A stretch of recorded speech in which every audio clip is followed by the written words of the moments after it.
Good morning po sa inyong lahat mga kapatid. Ako po si JDB, ang inyong kabang lingkod. Pag-usapan natin ngayon, eto hong, ay nako, si Marco Leta. Mga DDS na tanga, halina maglaro tayo. Oh, oh, oh, oh! Mga DDS na tanga, halina maglaro tayo. Tanga-tangahan quiz show, sige sabay-sabay, oh! Sinong senador na palaging nakasimangot? Pekeng buhok, peke rin ang sagot. Hoy, hoy, sino yun? Sino yun? Si Marco Langot, senador na mugo. Hoy! Ayun, si Marco Leta. Okay? Nagkalat na naman ho ng, ewan ko ba, sabi ko nga sa inyo, hindi ako talaga nagagalingan sa kanya. Naiingayan lang ako kay Marco Leta. Maski doon nakatutok pa ako nun sa kanila kay dating Pangulong Duterte, noong mga hearing ng, sa ABS-CBN.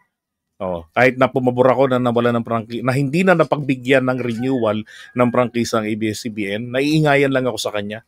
Mas nagugustuhan ko pa si PD Barzaga, yung tatay ni Meow Meow. Pero again, happy birthday kay Victoria. Okay? God bless. And more birthdays to come. Ngayon, going back, sabi rito ni Marco Leta, narinig ko rin kanina na si Mr. Saldico. Bakit na naman? Kakampi mo rin. Ay mayroon ng warrant of arrest. Bakit po si dating Speaker Martin Romualdez ay wala pa? Diba? Alam mo, masyadong inggitero. Hindi natutuwa. Dapat nga matuwa siya na meron ng warrant of arrest ang kanilang bagong bayani. Si Saldico. Ba't ba kailangan i-share yung glory ng pagkakaroon niya ng warrant of arrest? Kailangan may kasosyo pa, si Martin Romualdez pa, na hate mo. Ikaw naman talaga. Kasalanan nyo yan Diba? Ano yan? Kapangpangan yan. Mayabang yang Marco Leta. Oo nga. Hindi, taga-Tarlac si Marco Leta. Pero hindi naman siguro dahil doon kaya ganyan. Marami naman kaibigan mga Kapampangan, mga taga-Tarlac. Hindi naman ganyan. Shoutout nga pala kay Mark Ryan Kuwa ng Tarlac. Kasama ko sa BPO. Now, dapat naisip dito ni Senator Marco Leta, ano yun? May lahing inggitero. Yun. Alam nyo, naisip dapat dito ni Marco Leta, ito hong kanyang alaga na si Gutesa. 'Di ba? Kasi si Gutesa, prinisenta niya doon sa Senado nung siya pa yung Blue Ribbon Chairman. At ayun, anong ginawa? Nag-black propaganda lang.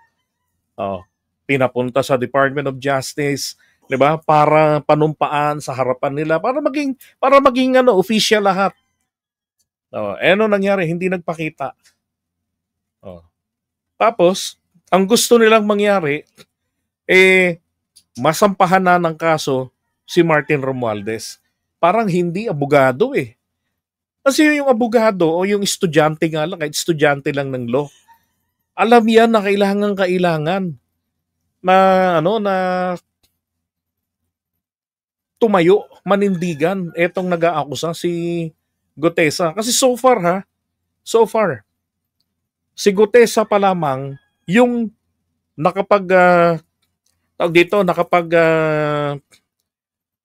sangkot, nagkaladkad kay Martin Romualdez diyan sa problema na yan sa flood control scam o flood control fund scam. Star witness niya yun. Tapos hindi nila mahagilap at kunwari, 'di ba? Bakit ayaw nilang padaluhin? Ang gusto nilang mangyari, magi-investigate na lamang yung ombudsman, 'di ba? Magi-investigate po. Totoo yung sinasabi niya na kahit man lamang na chismis, kahit man lamang anonymous,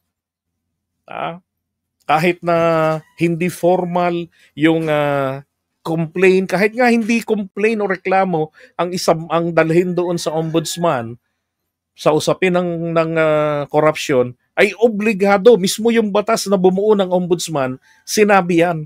Kasi nga po, bakit kailangan ng ombudsman ay kailangan ni kusang mag-investigate agad-agad. Kahit na unverified, kahit na chismis, kahit anonymous, kahit informal yung complaint, kahit walang complaint, open letter, any sources po ng reklamo ng korupsyon. Alam niyo po kasi, kaya ganon, special ang ombudsman. Ang trabaho ng ombudsman ay simple lang. Sila ang bantay ng bayan para sa taong bayan laban sa anumang korupsyon sa pera natin. Kaya obligasyon nila yan, naggumalaw ka agad.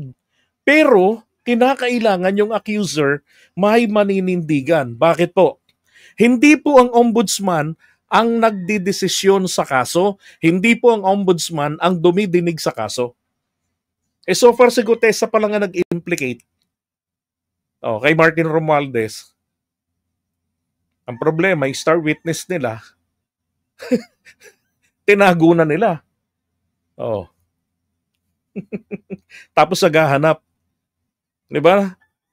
Alam naman po ako, naniniwalang alam ni Marcoleta. Kasi that's very, very basic. Alam niya na kailangan si Gutesa. Kasi hindi po tatayo ang kaso pag dumating na ito sa Sandigan Bayan. Sapagkat, gaya nga ng sinabi ko, hindi ang ombudsman ang naglilitis at nagdidesisyon ng kaso. Sila po ay nag-iimbestiga. Nagfa-fact finding sila. Tumatagal yan ng mga hanggang 3 buwan. Sasampan o 6 na buwan, sasampan nila yung kaso sa Sandigan Bayan at doon kinakailangan ng panindigan yan at magsuporta na ng mga ebidensya. Diba? Ang problema, nasaan? Wala. Hanggang ngayon, anong petsa na? Pero tama yung sinabi ko, di ba, Luz Biminda Ibanez? Tama yung sinabi ko, di ba?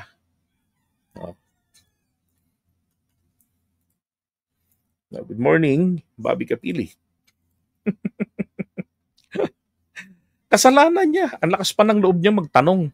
Bakit wala pa raw kay Martin Romualdez na warrant? Ilabas niyo si Gutesa. Parang yung sa kasi Kati Binag, pakilabas na rin kamo nung flash drive. Sabik na. 1 taon na yan. Sabik na kaming mapakinggan yung laman ng flash drive. Pakisabi na rin kay Maharlika, ang tagal naman yung sinabi niya na ilang buwan na yun, paparating na yung recording. Nakailang rally na laban kay PBBM, wala pa rin yung mga recording. Ay, nako. Ay, iwan na nga